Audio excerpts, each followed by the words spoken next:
A paz do Senhor Jesus a todos. Bom dia. Eu estive durante uma semana à frente de um trabalho que tem na minha igreja e, na verdade, nós estamos agora fazendo esse trabalho de forma revezada. Se chama Clamor do Meu Dia. E durante uma semana lá, me veio uma inspiração de colocar um tema. O tema foi o melhor de Deus, ou seja, os sonhos de Deus para nós, né? Os propósitos de Deus, né? O Senhor tem sempre o melhor para nós, né? E os sonhos de Deus são sempre mais elevados que os nossos, né? Os propósitos de Deus, os mistérios de Deus, nós nunca iremos saber. Mas eu separei aqui alguns versículos para que nós possamos meditar o quão bom que o Senhor é para conosco, né? Então vamos começar aqui com os primeiros versículos que eu separei, se encontram em Isaías 55, do 8 ao 11, diz assim a palavra do Senhor: Porque os meus pensamentos não são os vossos pensamentos, nem os vossos caminhos os meus caminhos, diz o Senhor. Porque assim como os céus são mais altos do que a terra, assim são os meus caminhos mais altos que os vossos caminhos, e os meus pensamentos mais altos que os vossos pensamentos. Porque assim como descem a chuva, a neve dos céus, e para lá não tornam, mas regam a terra e fazem produzir, e brotar e dar semente ao semeador, e pão ao que come. Assim será a palavra que sair da minha boca, ela não voltará para mim vazia, antes fará o que me apraz, e prosperará naquilo que a enviei. Glória a Deus, aleluia. Ou seja, o Senhor aqui está falando certamente que cada vez mais nós, nós somos compelidos e surpreendidos com os sonhos que o Senhor tem para nós, né? Ele tem sempre uns planos maiores e melhores do que nós possamos pensar ou imaginar, né? Isto é maravilhoso. Outro versículo aqui que eu separei também, ainda nesse mesmo tema, né? Falando que o quão bom que Deus é para nós, se encontra em Jeremias 29:11. Versículo diz assim: Porque eu bem sei os pensamentos que penso de vós, diz o Senhor, pensamentos de paz e não de mal, para vos dar o fim que espereis. Glória a Deus, aleluias. Ou seja, o Senhor, ele continua sempre prosperando, né, os nossos caminhos, né, nos ensinando como nós devemos fazer. E nós temos que confiar no Senhor, né?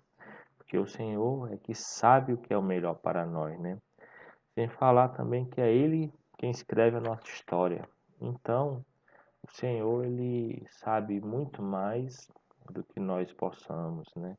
Enquanto a gente está vislumbrando o dia de ontem, tentando acertar o dia de hoje, o Senhor já vê como é que vai ser lá na frente, né? O Senhor já nos vê numa forma de varão perfeito, né? Então, outro versículo também que eu pensei e separei para estes dias de orações que nós fizemos, foi o versículo que se encontra em Efésios 3:20. Diz assim a palavra do Senhor: Ora, aquele que é poderoso para fazer tudo muito mais abundantemente além daquilo que pedimos ou pensamos, segundo o poder que em nós opera. Glória a Deus, aleluia. Ou seja, o Senhor, ele pensa em algo muito mais do que nós podemos imaginar ou pedir. O Senhor planeja para nós, né? Por isso que nós devemos sempre ser gratos ao Senhor, porque o Senhor sempre está nos surpreendendo, né? Ele consegue fazer com que nós cada vez mais sejamos pegos de surpresa, né? Mas o pai gosta de fazer isso com seus filhos, né? Principalmente quando ele vê que os filhos estão sendo obedientes, né? Estão buscando, né? Glória a Deus, aleluias. E no quarto versículo aqui, que eu escolhi e na verdade é uma passagem, não é só um versículo, se encontra em Romanos 8, do versículo 28 ao 39. É uma passagem bastante profunda e nos mostra o quanto nós devemos esperar e confiar no Senhor.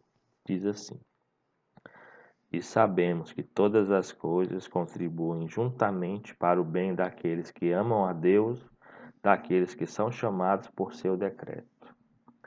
Porque os que Dante escolheu, conheceu, também os predestinou para serem conformes à imagem de seu filho, a fim de que ele seja o primogênito entre muitos irmãos.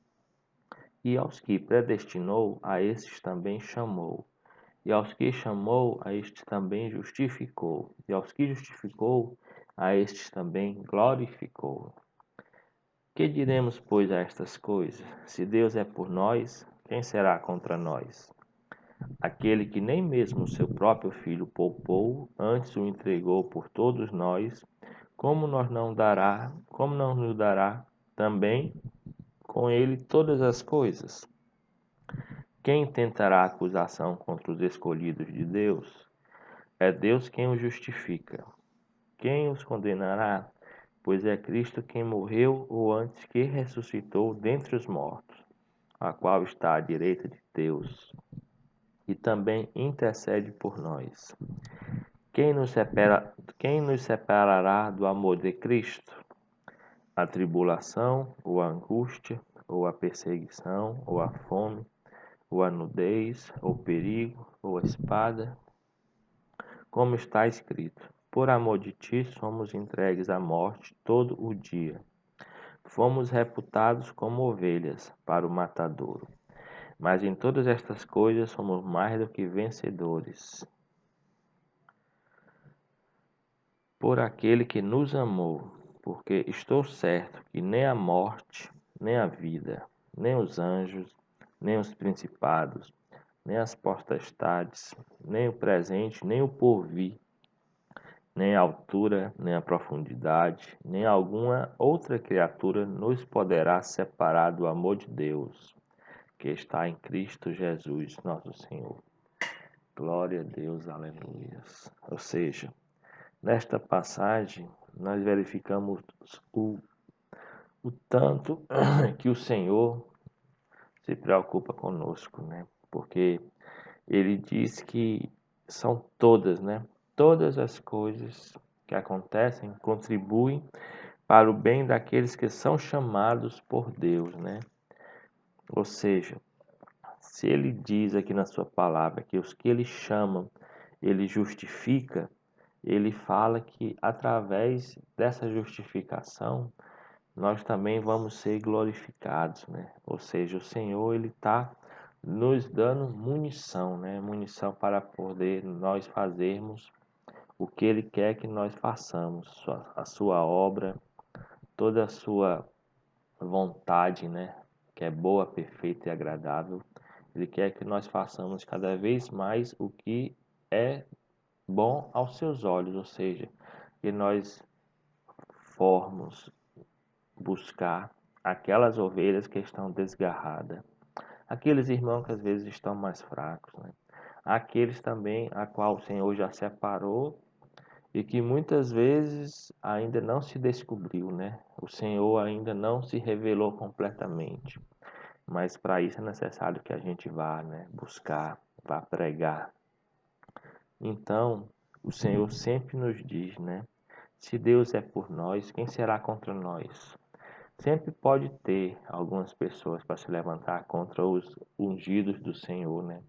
Contra os eleitos, mas o Senhor vai estar conosco, né? E Ele é maior do que aquele que está no mundo, né? Então, se Deus está conosco, por mais que alguém possa se levantar, quem vai poderá, quem poderá impedir o agir de Deus, né? E então, mesmo que haja qualquer situação, nós já somos mais do que vencedores, porque Cristo já venceu na cruz por nós, né? E nada vai poder nos separar do amor de Cristo, nada, né? Nem a altura, nem a morte, nem a profundidade, nada vai nos separar. E nós compreendemos que através de todas essas passagens, o amor do Senhor que Ele tem por nós é pleno, né? É o único amor verdadeiro. E além de tudo, os planos do Senhor, né? Os planos do Senhor são sempre maiores e melhores que os nossos, né? O Senhor tem sempre o melhor para nós, né? Os propósitos do Senhor, os mistérios do Senhor com os seus, é sempre insondáveis. Mas uma coisa nós temos certeza, que aos poucos Ele vai nos dando, né? Mais entendimento, mais da sua palavra, vai derramando mais do seu Espírito Santo sobre nós e que nós possamos cada vez mais entender que muitas vezes, quando algo não ocorre do jeito que nós pensamos, é porque o Senhor já está prevendo ali algo melhor para nós, né? O Senhor já está ali provendo algo melhor para nós, né? O Senhor já está trabalhando a nosso favor, né? Porque o Senhor trabalha em favor daqueles que nele esperam, né? Então, que nós possamos cada vez mais estar no centro da vontade do Senhor, que possamos também fazer tudo quanto que o Senhor coloca em nossos corações, né? Ao Senhor Jesus seja dada toda a honra, toda a glória, todo louvor e toda adoração. Que possamos cada vez mais fazer tudo que o Senhor colocar em nossos corações. Amém e amém.